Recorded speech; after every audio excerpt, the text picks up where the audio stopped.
Welcome to Technado with Don Pizzette, featuring sysadmin expert Don Pizzette, security specialist Daniel Lowry, and Peter. Hello and welcome to Technado with Don Pizzette. I'm your host, Peter Van Rysdam, and we are joined once again by Don Pizzette here in the flesh. Don, how you doing? I am doing swell. Excited to be here. Crazy week. Lots of weird stuff going on this week, so it'll be a fun one. Yeah, we are all over the board. New hardware announcements, some people getting pwned, some people doing dumb stuff, which is great for the show. Yeah. I always appreciate that. And speaking of dumb stuff, Daniel, how you doing? I just want to give a shout out to all the people out there doing some dumb stuff so that we have stuff to talk about on our dumb stuff show. Yeah, without you. Yeah. Where are we? Right? We talk about legitimately important things. Yeah. No one wants to hear that. Well, that sounds dumb. All right. Well, let's go ahead and jump right in then, shall we, with our first article, which comes to us from Zulip, the Zulip blog.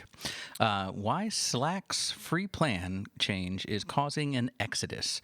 So it sounds like the big change they're doing for the freeloaders out there is moving from where you have a certain amount of storage space, 5 gigs, to having a 90-day limit, which sounds like, well, So it depends on how much stuff you got. Yeah, the gigs aren't. This is going to sound dumb. The gigs aren't important. The amount of storage isn't what's truly important to people. It's the number of messages, right? So if you sign up for a free Slack account, or let me switch to past tense. So if in the past you had signed up for a free Slack account, what they did is they would basically hold your account to 10,000 messages. The moment you sent the 10,001st message, then the very first message would get deleted to make room, right? So it would basically maintain your chat history for 10,000 messages, and not just your chat history, but your entire organization. So if you stood up a free server account for your company. A lot of small businesses, medium-sized businesses would do this. Families, just anybody who didn't want to go for like a full paid account. Slack's payment model is a little wacky because you have to pay for each individual user, which gets really expensive when you compare to something like Discord that's free for hundreds of thousands of users. But with Slack, they would hold 10,000 messages. So if you started searching your history, that's a lot of messages. You could search back years for most people. People just don't do that many chat messages. Well, unless you're a teenager, I guess. Sure. Well, so their big change, though, is that now they're saying it's not going to be 10,000 messages. It's only going to be 3 months worth of messages, 90 days. And so now, regardless of whether you're chatting or not, on the 91st day, the very first day of messages goes away. And so if you search your chat history, you will not be able to search back more than 3 months. Now, for some people, that's a game changer. That's a deal breaker. That says, hey, if I can't trust my data to be there in Slack, then I'm not going to use it. Now, the reality is these are free users, right? You could pay. Yeah, I'm not paying anymore then. There you go. Now, I kind of wonder, I meant to look up and see what Discord's retention is, because Discord seems to store quite a bit and is free. And so I'm not exactly sure, like if you're a family or a small business, why not just use Discord? But if you're a medium-sized business or an enterprise and you're using Slack, the free stuff really wasn't suitable anyway. Like, there was end-to-end encryption where you weren't able to do e-discovery, which caused problems with legal and other areas that caused issues there. So Slack, to me, you're the big fan of Slack, Peter. Like, I'm not a fan of Slack. I enjoyed it. Yeah, we had it and then switched to Teams when because that was involved in our licensing, so we had that free. Why not switch? Makes total sense. We joked around here. It was the GIFs that was fun, but the custom emojis. Yeah, and some of the integrations I know that Slack could do. Those were kind of the cool things that made it flashy to people, but. Yeah, at the end of the day, you're chatting's chatting. So I find that I never recommend Slack to anybody. That if it's a business, I usually recommend Teams. If it's a family, I usually recommend Discord. So I just feel like there's other solutions, and Slack doesn't really fit a need. Sometimes I'll run into a community, like in the Apple admin community, where they're all in Slack for whatever reason. I think it's one of the only Slack channels I'm still part of. Daniel, any of your stuff go in Slack? Nope, no Slack for me. I am thinking over here, like, what's the character limit on a Slack message? Don't know. Yeah. I go back and grab all the messages and resend them as one big message. That's a good, Oh, yeah, 3 months sounds great, guys. Go for it. Unless they're crappy search, like you search it, it just returns that one message, and now you still have that to sift through. could you run some kind of thing to archive your stuff? Say, hey, when something hits 60 days, go save this in a you probably have to be a paid file. account for that. Yeah, I don't know. But I wonder if you could like build your own with like an API or something. Well, that's what it's saying. A lot of people are suggesting, and so this is on the Zulip blog. People are running Zulip, which is an open source alternative to Slack. So there are options out there, obviously, where you could do that kind of thing. But I mean, I just love watching specifically businesses complain about free services that don't do things that they want. Yep. It's like, there's an option. And that is important to point out, is that if you are a paid user, this doesn't apply to you. So this is just the free accounts, and people get spoiled. I think I blame Gmail. Right? Yeah. Where people have had Gmail accounts for 20 years. But boy, oh boy, are you paying for that. You just don't know it. Yeah. I mean, that's the thing with something like this. This is a thing they put out there so you can try it and see, okay, this works for us. Let's institute it in our company and roll it out. I mean, it's never designed to be just, this is a free thing that everyone can use. And, and people getting mad about not being able to use it like they want is.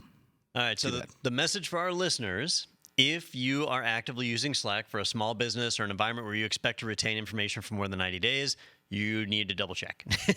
So you might be losing data already. As far as I understand, this change has already taken effect. So I know it had originally been slated. They should have notified everybody at this point. So, do you have any of those friends who are the terrible texters that rather than send one message, send like 6 messages? Like 6 different sentences, and they hit enter, and it's like ding, ding, ding, ding. I do that sometimes. Yeah, well, this is great for you because before you had to try to condense those all into one message so you could have it saved longer. Now, like you said, Daniel, you've got 60 days or 90 days, so it don't matter. Go ahead and hit enter as many times as you want and send off as many each dings. letter. So maybe this is unfounded, but I feel like when I send a text message, and I'm not the most prolific of texters, but if it's a really big message, I kind of feel like it's turned into an email. And so I break it up, and then I feel better about it. Instead of just sending an email.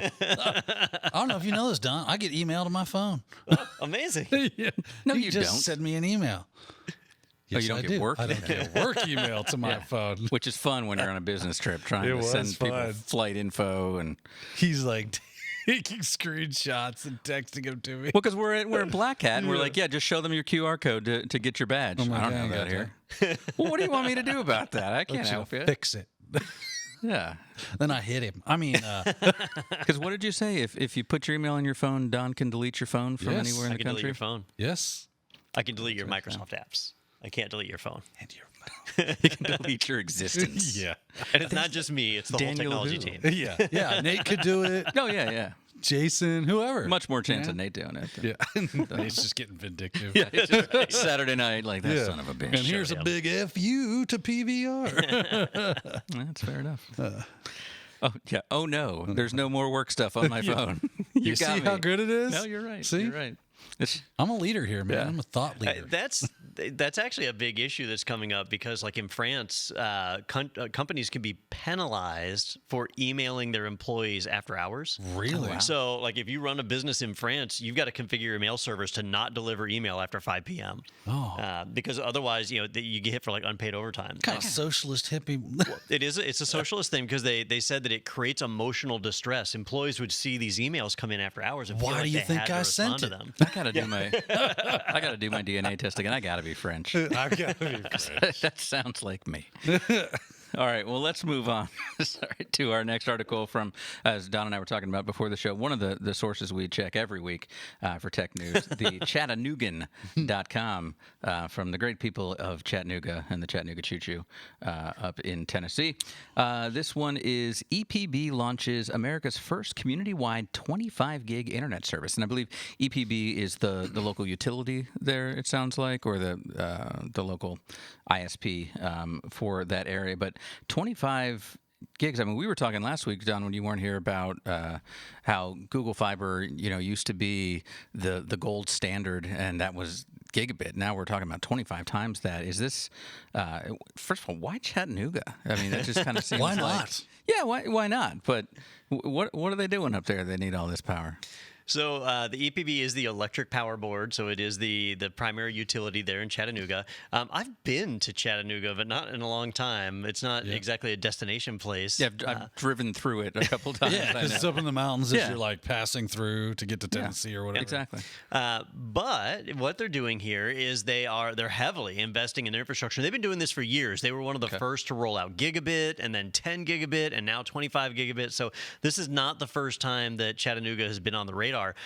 What they're trying to do is they're trying to build up tourism, right? So they have a convention center there, like a lot of cities.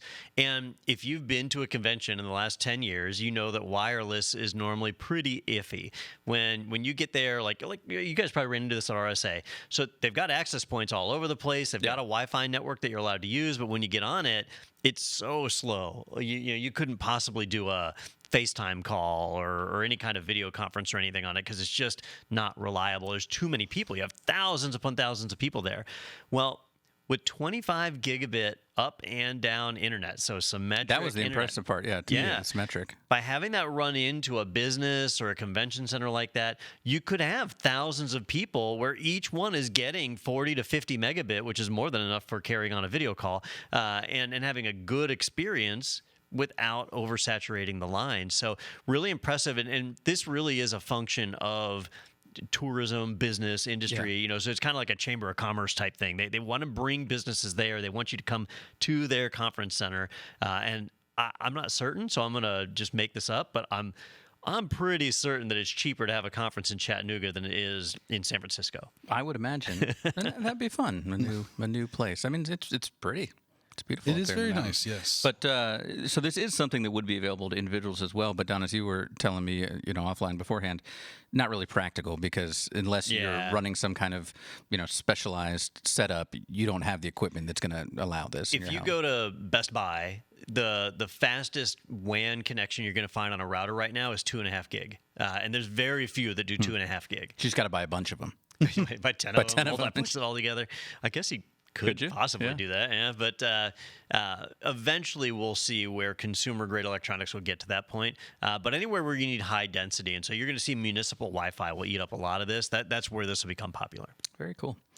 Well, that is the future, and I did just look it up. The Chattanooga Choo Choo was the first song to receive a gold record. Really? Back in 1941, Glenn Miller. Yeah. That's interesting. Now, does that mean it was just the first gold record they ever issued, or it's the first one that sold enough to hit that milestone? It says it was the first song to receive a gold record presented by RCA Victor in 1942 for 1.2 million copies sold. So maybe they had just said, hey, let's keep track of this. Don's looking it up. Well, I'm just curious because you're right. There were famous songs before then, or maybe there weren't, right? Because But you had maybe the not that phonograph. famous. Because were their records sold? Yeah, when did they start selling commercially? And what was before that? A silver record or I don't know. do you get a bronze record?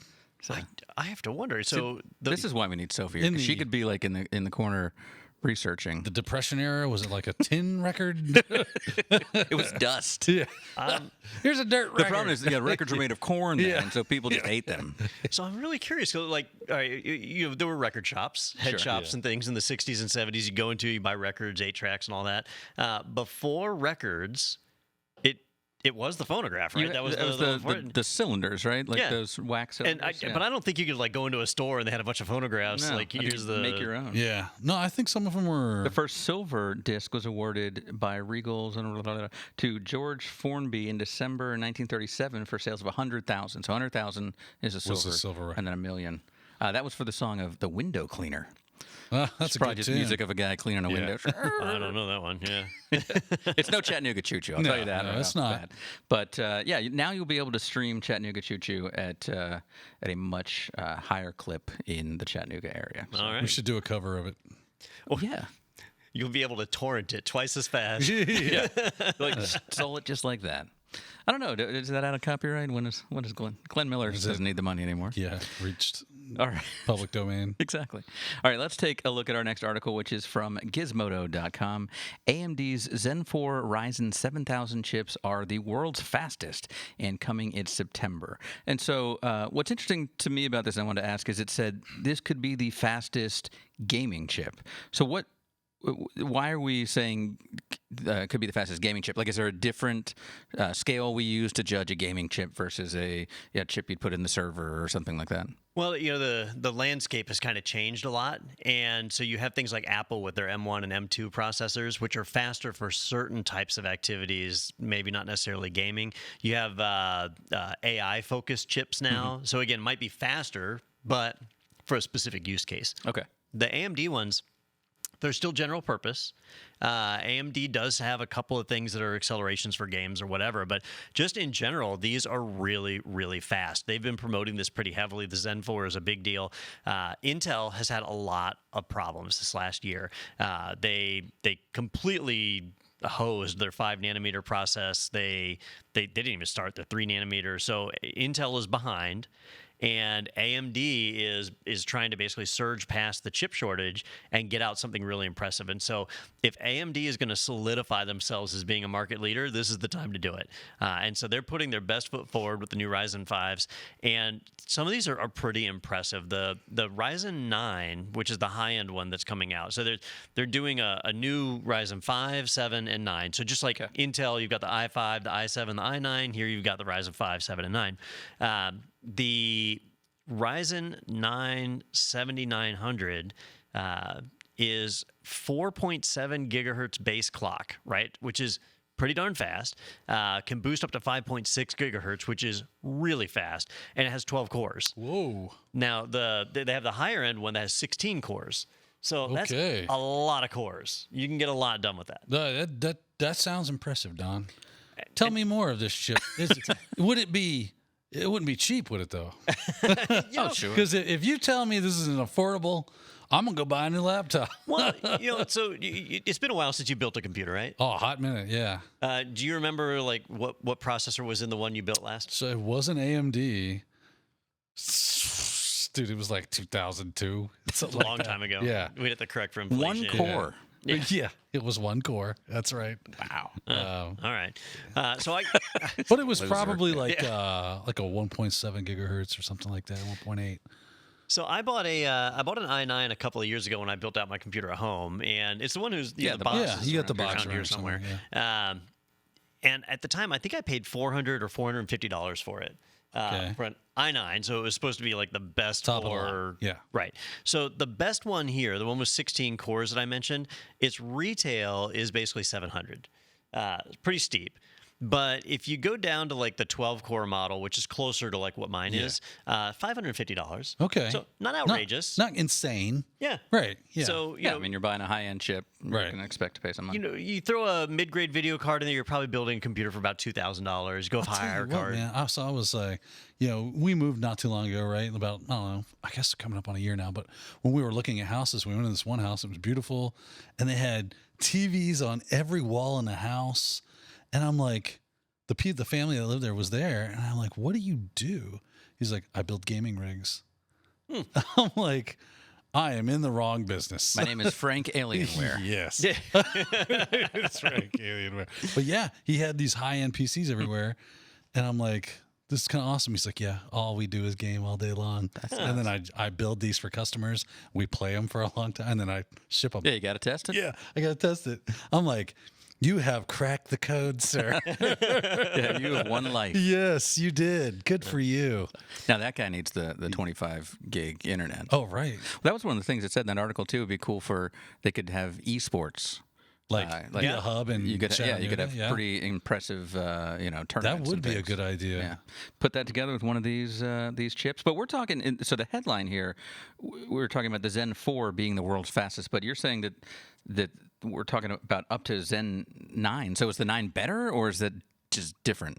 So it's a little confusing. AMD's naming structure or whatever. These are the 4th gen Zens. And then within that, so the Ryzen 9 is still Zen 4. Oh, Yeah. okay, So okay, like my i9 that I have at home is a 12th gen Intel, but it's an i9. Okay. So yeah, it makes it hard. It's almost like It's like someone left Microsoft from their naming department and came got over to an AMD. idea. it's not as bad as Apple's iPad naming convention, but it's pretty bad. Or it could be worse, like Intel. Like, oh, is that a Moon Lake or a Salt Lake processor? Yeah. Like, I don't know. God, trying to figure out this, like when you're buying a used iPad or something, you're like, I have no idea what generation this is. That's that Lake Tahoe, isn't it? Yeah. The Air 4. It's got a home button. Does that Retina. mean anything? Yeah. 30 pin. Oh, it's a 30 pin. No, don't throw that away. Well, cool. So we'll keep an eye out for that when this thing comes out and see if people are actually getting these speeds that we're hearing about. And I build a new computer every 3 years. And so next year I'll be due for a new one. And so I'll build a new one next year. And I'm debating whether I want to go and try an AMD. I'll wait and see how some of these perform before making a decision on that. I'm currently Intel. My previous one was Intel, and the one before that was AMD. So I kind of bounce back and forth. We'll see if Intel's able to make a chip. Yeah, they've got it tough right now. All right. Well, speaking of people that have it tough, let's check out our next segment, which is Do. Do, re, mi, fa, sol, la, ti, do, so do. So I'm really excited about this. I remembered this today when we were out at Black Hat. I stopped by that sock store. That was on the walk between the Luxor, and I don't know if I can get these in here. Can you go to the Oh, watch that's shop? right. That's I right. They bought had them the in Homer there. Simpson dough socks that have him going into the plant there, just like our intro. So Now, are those licensed? these are they're Okay, all right. stance, which Yeah. I mean I'm not here to advertise socks, but stance socks are amazing. I just don't They're want Fox Media extremely coming after comfortable. us. Yeah. No, these are officially It was licensed. between those and the thigh highs he was looking at. Oh no, these go all the way. Oh, up. yeah, you don't yeah. even know. Yeah, I bought those too. But yeah, so that's my commitment to this podcast, and I will be expensing them. All right, well, let's take a look at this one from slashdot.org. Hyundai. I never know how to say that because it's like It's not Hyundai like Honda. Sunday. That's what I was told. What the Hyundai? I know. I feel like I'm Hyundai. like doing a stereotype if I say it. Well, I mean, there's a way that they pronounce. Yeah. So when I was Not- learning Japanese, it was like, this is how you pronounce an A. This is how you pronounce It's Korean, an O. right? I don't Not know. that. Yeah, Yeah, not they're that, all the right. same to you, Daniel. Yeah, Jesus. that's it. According to the internet, it is pronounced Hyundai. Hyundai. Gotcha. Hyundai. All right, we'll go with that. Hyundai uses example keys for encryption system. So basically, they used a very general example, and then it shipped with that. Is that my understanding?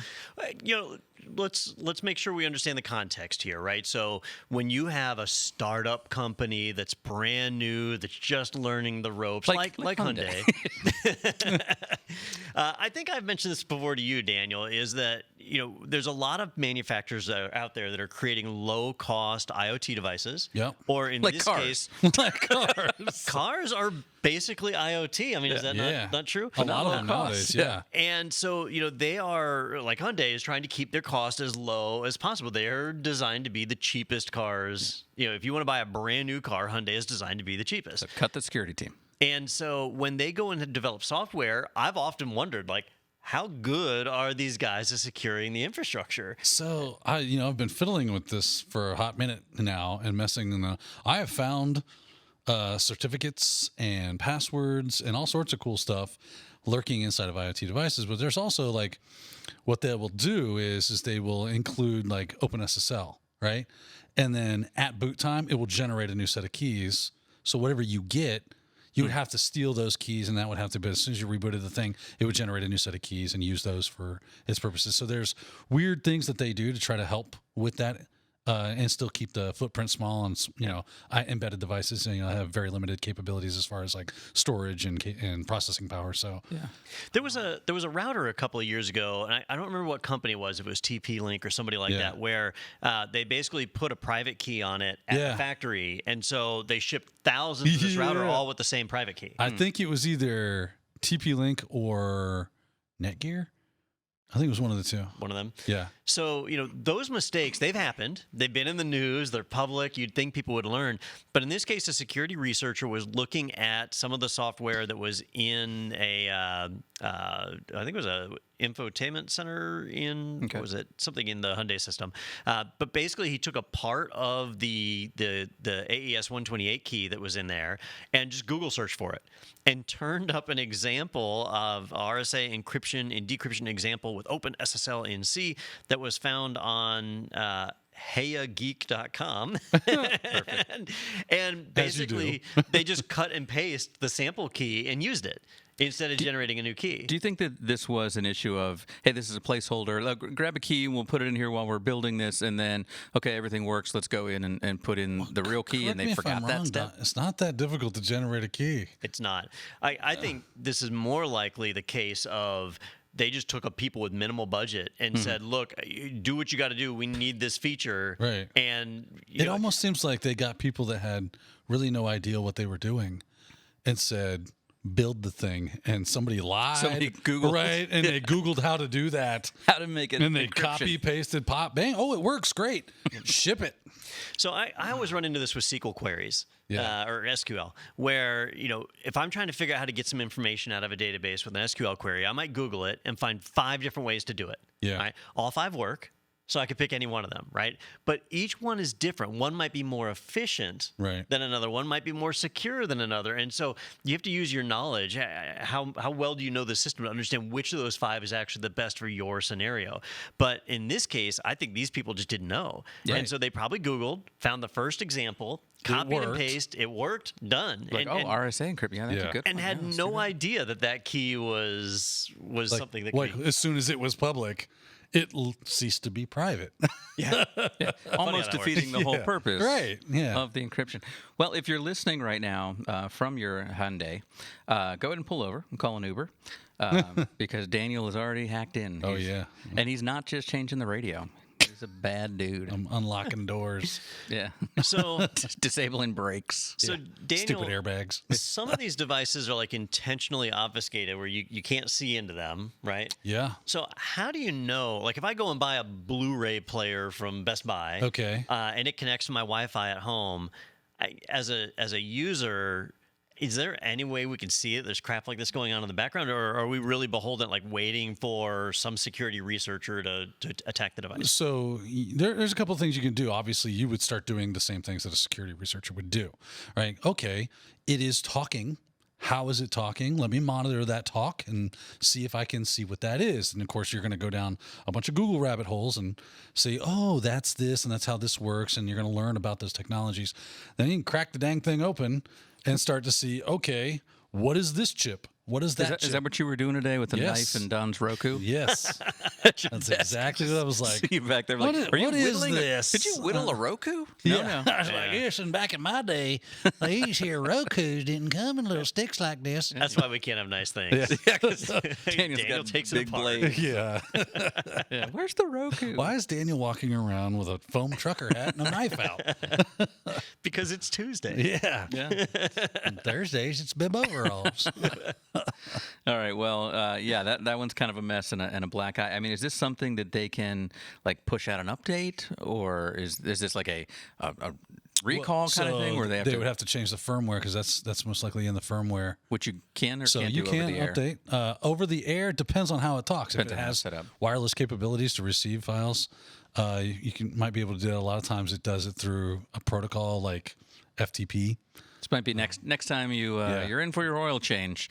They're going to be dropping some new hardware. That new software in happens there. sometimes, It especially is, with sure. certificates, Yep. where if they're trying to rotate the certificate, they need to communicate to the device. Then you might have to take it in. Now I got to rotate my certificate and my tires. Yep. And there's risk involved if they're doing a remote update and something goes wrong. Like that's their fault. While you're Then driving. say, versus if they just don't fix it, that's your Right. fault. Oh God, that's one of my big fears is you're about to give a presentation, your computer says, "Oh, Yeah. installing updates." Yeah. Could you imagine I'm driving over the bridge and installing updates? The good news is this is probably fairly modular. Yeah. So whatever's running their entertainment system is probably a separate computer than it is Siloed, that yeah. runs the actual brain of the car. I hope so.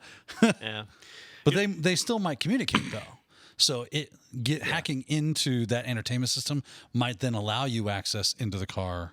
Living off the land, if you will. Correct. It's a term I've heard. Pivoting. Pivoting. Oh, Yeah. There you go. Yeah, I mean, there's a lot of weird car stuff going on. I didn't grab the article. Did you guys see the thing about the Tesla with the stop signs? No. So Wait, was it the one where it was driving behind? I saw one where there was a video. It was a Tesla driving behind a truck on the interstate that was literally hauling stoplights. No, it was stoplights. And the thing, then they showed the screen, and it's showing like red light, red light, red light, red light. It's like freaking out, and it's just these two like lights swinging in front of them as they're driving. I feel like if they were going to go with driverless cars, they have to have a driverless car lane.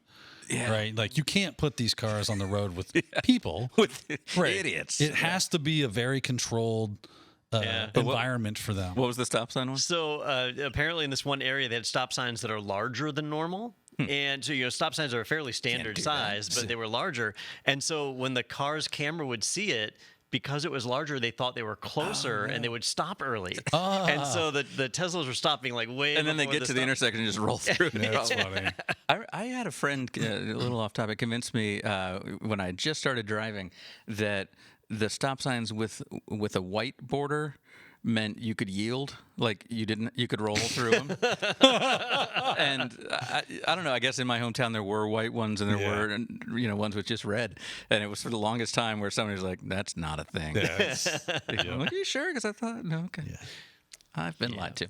All right, well, let's take a quick break. We're going to come back. We're going to find out who got pwned in our next segment. So take a quick break. Come back right after this on Technado with Don Pizzette. This is Josh. Josh spent $2,500 on a week of classroom training for CompTIA A+ and got certified. Josh got a good job that pays $40,000 per year. This is Jeremy. Jeremy only spent $299 on a full year of training from IT Pro TV, including A+ and 300 other courses. Jeremy also got a great job that pays $40,000 per year. Jeremy used the more than $2,200 he saved in IT training for a fabulous tropical vacation. Now, Jeremy is still using his IT Pro TV membership to study for Network Plus and Security Plus to advance his career, but not spending any more money, since all three are included in his IT Pro TV membership, plus 300 more courses. Don't be like Josh. Choose IT Pro TV for your IT training.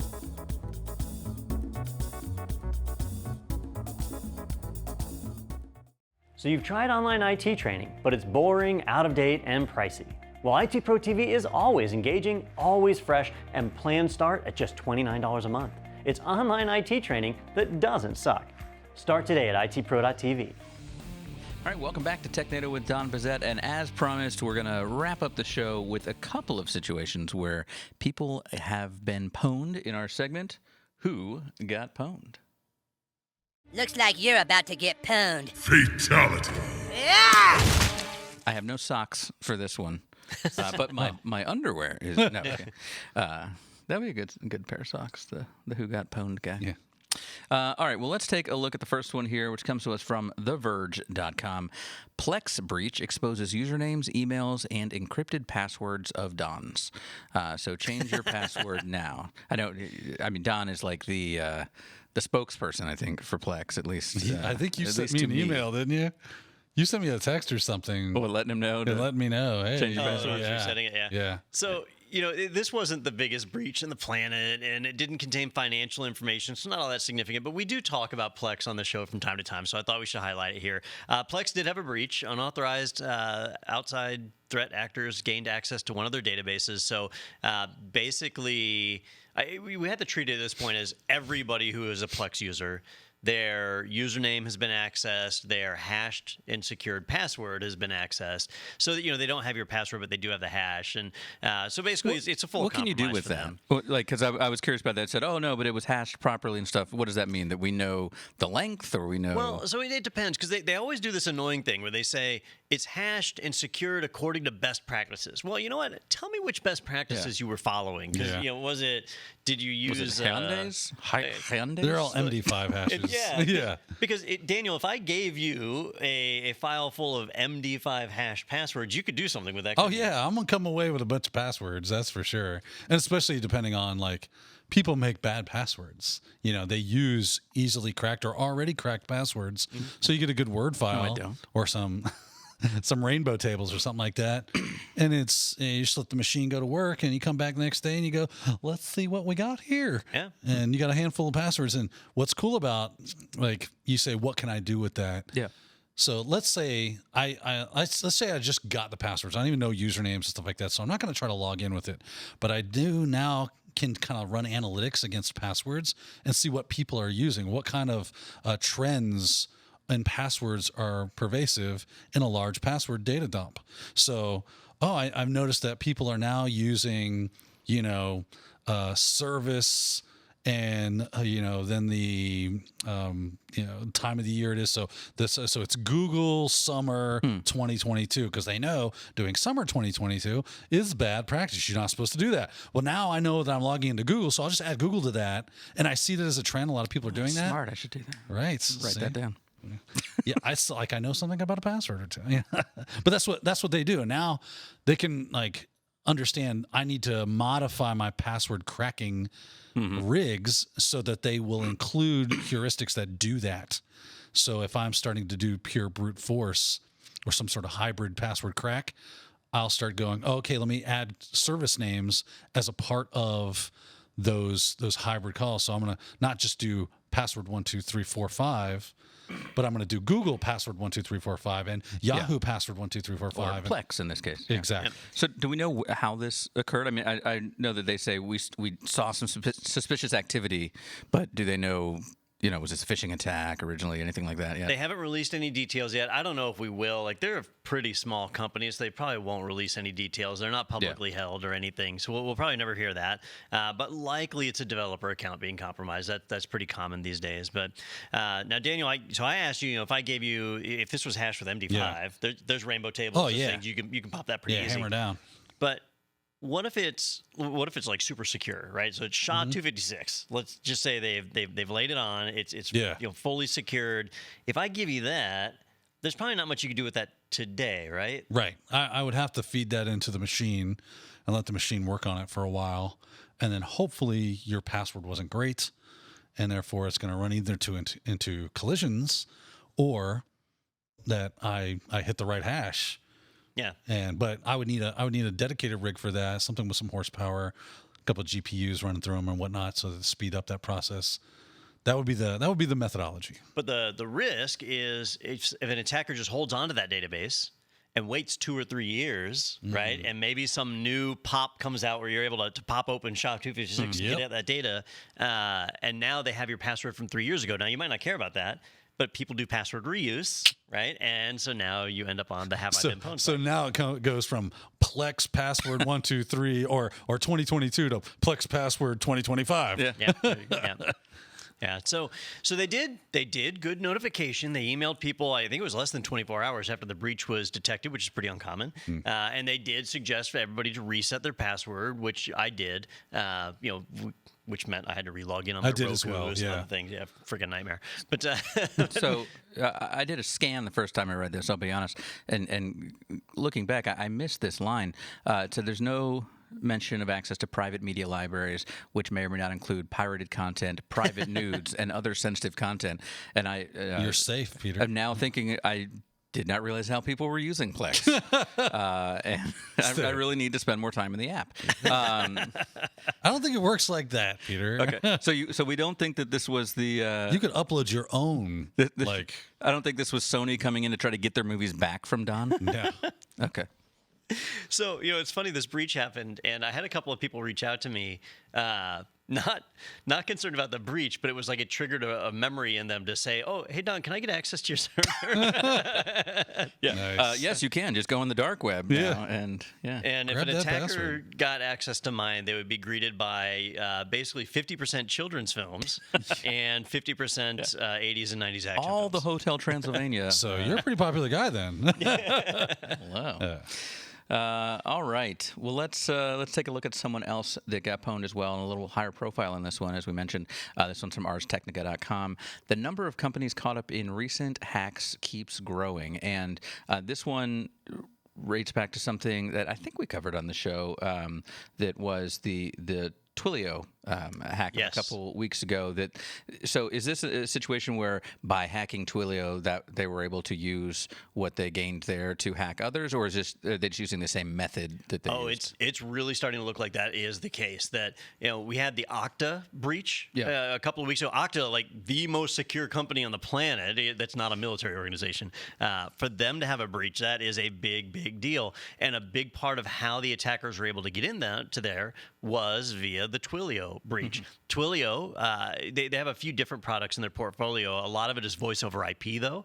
And so the attackers, once they gained access, were able to basically interfere with multi-factor authentication. If you'll hear people say, like, don't use your cell phone, like text messages. Don't use text messages for MFA. Okay. You want to use an authenticator the app, yeah. right? Not a text message. And the old attack vector was a SIM swap attack, where if an attacker could get your phone service moved over to their SIM, they would get your text messages, and so now they'd have your MFA. But that's really hard to pull off and really unlikely. So I never viewed that as It's like a real Mission threat. Impossible kind of spy stuff. Yeah. Yeah, but when an attacker breaks into Twilio and is able to basically gain access to the VoIP channels that are powering some of these phones, all that goes out the window. Like SIM cards aren't even involved at that point. And that's part of how they were able to leverage that to be able to target Okta, Signal. Also, the end-to-end encrypted messenger service was hit. And now the big one, LastPass. LastPass, that's a huge deal, right? LastPass is a security company. We all three of us use LastPass pretty heavily. I use it for work. I also have my personal LastPass, so I'm a heavy user in it. They don't have any information on vaults being accessed. So no password vaults were accessed, but user data was accessed inside of LastPass, including hash passwords. So they have asked for people to basically reset their master password in some cases. Now, I got a message from LastPass telling me about the breach, but it didn't say that my account was accessed, so it didn't ask me to reset my master password. So I don't think everybody's hash password was accessed. I think they're doing individual notifications, but I wouldn't be surprised if we see another update here in the next week telling everybody, like, hey, time to rotate your master password. They always love Maybe to do jump that. out. Because they can kind of get out in front of it. Oh, yeah, we did have a breach, doing the responsible thing, but only a few, and we'll reach out to you if you're a part of that. And then, like, 3 weeks later, like, oh, yeah, by the way, everybody was time. It was a complete compromise. It's always bigger than you think. Yeah. The neat thing about LastPass's architecture is that you encrypt your password vault on your local machine and you upload that. So they don't actually have the key to unlock your vault. Okay. So if an attacker... if you lose that key, you're hosed. you're flipping hosed. Yeah. So if an attacker got access to everything in LastPass's network, they still wouldn't be able to open up your vault. It would still be encrypted and secured. So it's a great design. I'm still very comfortable using LastPass, even though they had this breach. Yeah. Since I've used them for a long time. This is the second notification that I've gotten from them. The first one was really interesting. It just said, hey, last night we picked up a spike in bandwidth on our network, and we can't attribute that to anything that we did. And so we think something may have happened. And just to be on the safe side, we're notifying you, and you might want to rotate passwords. So they get ahead of things. They do, yeah. So they're a very trustworthy company, and so that's good. But now the rumors are starting to pour out that they had a developer account get compromised, and the attacker was able to gain access to LastPass source code. Okay. And so, some private intellectual property was able to be extracted, and so that's bad for LastPass. Doesn't really affect us users. But that the attacker was able to get around MFA potentially as a result of the Twilio breach. So this is another kind of finger, tentacle, whatever, kind of reaching out of that Twilio breach and showing it. It's almost like dominoes as each of these providers start to get affected. So it's like, what was it a couple years ago? Was it Cloudflare, or who had a breach like that once they SolarWinds? Oh, yeah. Where it's like by them being breached, it affected all those government organizations, tons seeing of another people. one of those. Yeah. They hate it when that happens, don't they? I'm not a fan either. So expect to hear more. This Twilio breach, as it continues to kind of make waves and ripples, we're going to hear about more companies. The Twilio breach affected 163 users was the last number that I saw. So that means potentially 163 organizations that we normally think of as secure may be announcing breaches in the next couple of weeks. Fantastic. Hey, great for this show. Yeah. You know, it's called job security in this industry, so that is nice. Should we just create a new segment, Twilio Breach Part 6? Just like, and a solar flare update from a couple years ago. Want to let you know about some webinars coming up. We've got one that's happening today, Thursday, September 1st. What have you been missing in Azure? Hidden gems you should be mining, and that's Adam Gordon and Wes Bryant going to be talking about those things. And don't worry if you are listening to this after the fact. That's all going to be archived over at itpro.tv/webinars. Same place you go to register for that. So you can check that one out after the fact or catch it live. It's 2 p.m. Eastern time if you happen to be listening that early. Also, we've got another one coming up Thursday, September 15th. That is with Daniel here and John Strand from Black Hills Information Security, talking all things cybersecurity. That's where we take your questions, and the whole webinar is kind of dictated by you, the viewer, as you let us know what you want John and Daniel to talk about. So definitely join us for those, and head over to technado.com or technado for those of you in the Dominican Republic. Hola. And you can see all the latest episodes. You can send in some I don't think they listener speak mail. Spanish in the Dominican Republic. Don't they speak French? No. And on the Haiti Dominican, side. right? Haiti speaks. Haiti French. speaks, yeah. Well, Don checks that out. I'll let you know about the big orange button in the corner that says sponsored by IT Pro TV. Click on that, and you can get a 30% off coupon code for your personal membership. You can also request a team trial and see the great features like the Pro Portal available to teams from IT Pro TV. And Don, what's the verdict? It is Spanish. You get bonus It's points. Spanish. Do you know how I knew that? Because in Scrubs, Carla I don't want any of those. Carla was Dominican, Okay. and she spoke Spanish.